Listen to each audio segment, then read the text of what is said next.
Hi all, അസ്സലാമു അലൈക്കും. Welcome back to SIS corner. ഞാനൊരു DIY കാണിച്ചു തരാം. അതിനു മുൻപേ നിങ്ങൾ ആദ്യമായിട്ടാണ് ഈ ചാനലിൽ വരുന്നതെങ്കിൽ please click the subscribe button and the bell button for new video notifications. പഴയ തുണി വെച്ച് ഒരു ഓർഗനൈസറാണ് ഞാൻ ഉണ്ടാക്കുന്നത്. അതിനായി ഞാൻ പഴയ ഒരു ചുരിദാർ എടുത്തിട്ടുണ്ട്. പിന്നെ ഒരു റെക്റ്റാങ്കിൾ ഷേപ്പുള്ള കാർഡ്ബോർഡ് വേണം. പിന്നെ ഫാബ്രിക് ഗ്ലൂ അല്ലെങ്കിൽ ഹോട്ട് ഗ്ലൂ ഗൺ എടുക്കാം.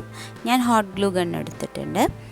പിന്നെ ഈ തുണിയൊക്കെ മുറിക്കാൻ വേണ്ടിയിട്ട് ഒരു കത്രികയും വേണം. ഞാനെടുത്ത ഈ ചുരിദാറിൻ്റെ ബാക്ക് സൈഡിൽ വർക്കില്ല, ഫ്രണ്ട് സൈഡിൽ വർക്കുണ്ട്. ഈ രണ്ട് ഭാഗങ്ങളും മുറിച്ചെടുക്കണം. ചുരിദാറിൻ്റെ രണ്ട് ഭാഗങ്ങളും മുറിച്ചു മാറ്റിയിട്ടുണ്ട്. ഇനി ഈ വർക്കുള്ള പീസിൽ നിന്ന് 3 ചെറിയ റെക്റ്റാങ്കിൾ പീസസ് മുറിച്ചെടുക്കണം ആ കാർഡ്ബോർഡിൽ ഒട്ടിക്കാൻ. 3 റെക്റ്റാങ്കിൾ പീസസ് മുറിച്ചെടുത്തിട്ടുണ്ട്. ഇത് ഓർഗനൈസറിലത്തെ പൗച്ചസ് ആയിരിക്കും. പിന്നെ ഈ ലേസ് പാർട്ട് ഡെക്കറേറ്റ് ചെയ്യാൻ വേണ്ടിയിട്ടാണ് മുറിച്ചെടുത്തത്. പിന്നെ നീളത്തിലൊരു പീസ് മുറിച്ചെടുത്തിട്ടുണ്ട് ഓർഗനൈസർ ഹാങ് ചെയ്യാൻ വേണ്ടിയിട്ട്.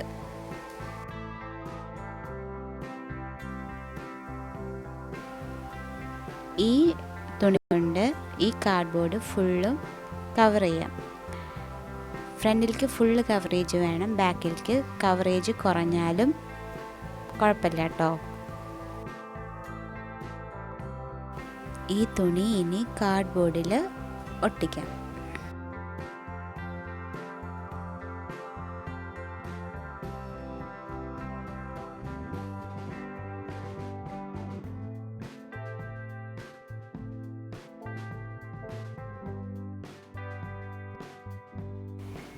ഹാങ് ചെയ്യാൻ വേണ്ടിയിട്ട് ആ ലോങ് പീസ് ക്ലോത്തും ഈ കാർഡ്ബോർഡിൻ്റെ പിന്നിൽ ഒട്ടിക്കുക.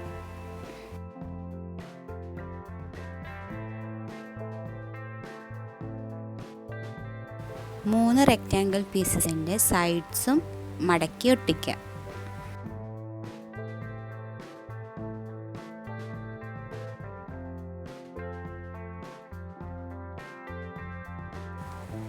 ഈ റെക്റ്റാങ്കിൾ പീസസ് കാർഡ്ബോർഡിൻ്റെ ഫ്രണ്ട് സൈഡിൽ ഒട്ടിച്ച് വയ്ക്കാം.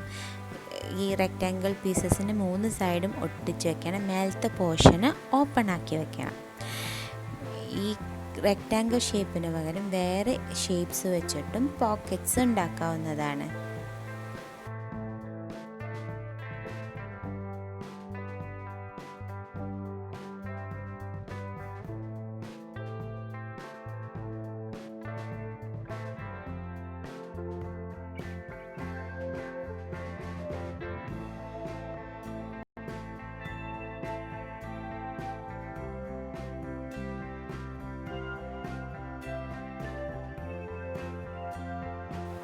പൗച്ചസ് ഒന്ന് ഡെക്കറേറ്റ് ചെയ്തിട്ടുണ്ട്.